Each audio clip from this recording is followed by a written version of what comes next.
because I tend to cook them in large batches.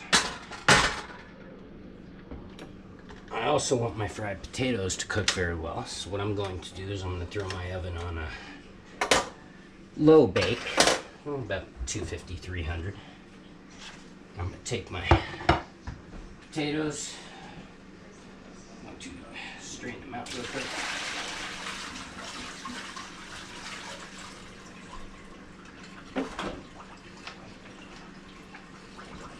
I'm going to, what this is going to do is not necessarily cook them, but it's going to par cook them a little bit. If I were to pan cook them, I would have probably added a little bit of oil. Technically I still can. They're still a little wet.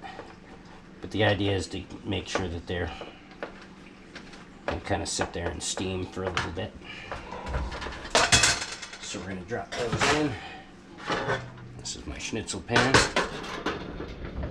We're going to go ahead and we're going to let that heat up. That's going to par cook my potatoes, keep my schnitzels warm once I'm done cooking them. And I'm going to use the same oil, same everything when I do my potatoes.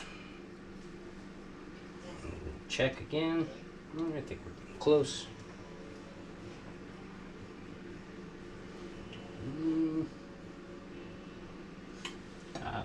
Look, instant country gravy.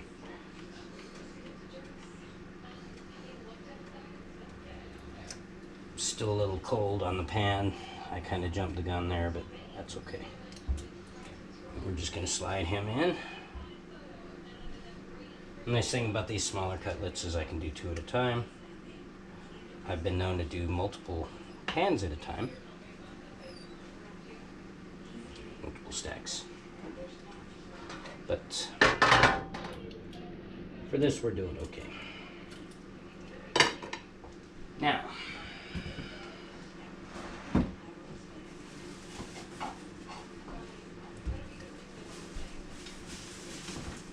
I'm going to let him go ahead and start to sizzle.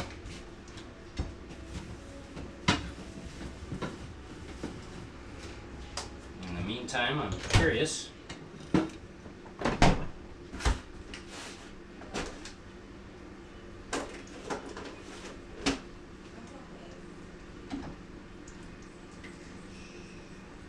And thus, off camera here. I'm going to attempt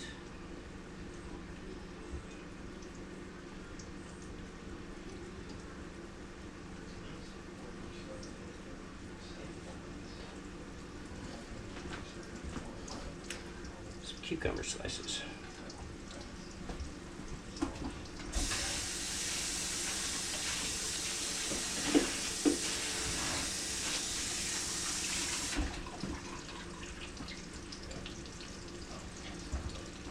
Just to see.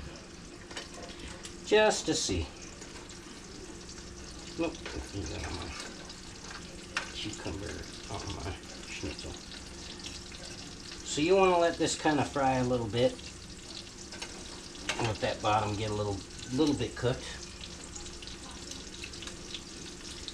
And then inevitably, just like frying anything else,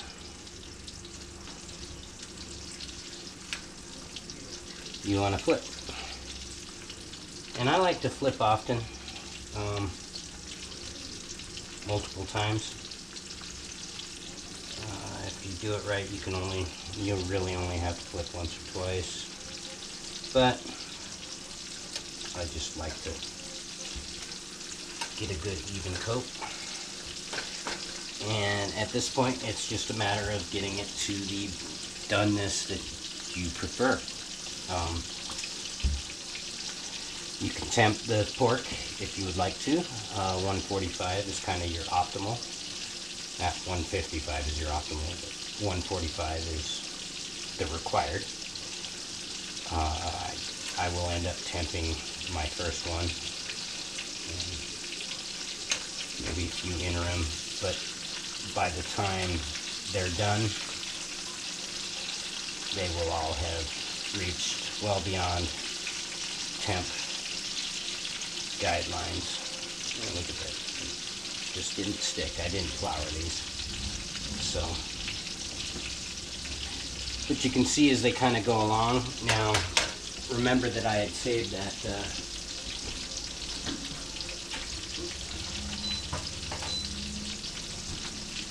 bacon fat. I'm going to go ahead and preheat that toaster oven to loosen up that bacon fat that I had saved.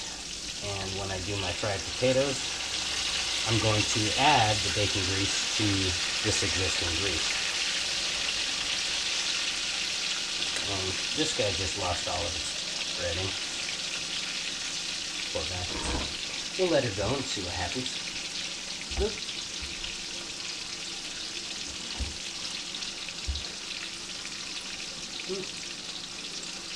But at this point, it's just a matter of going as dark as you or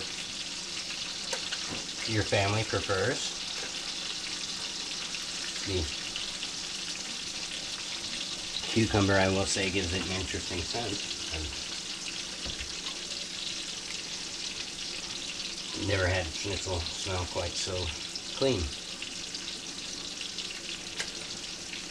You're going to have to come up with a cucumber scented candle, honestly. And that's that.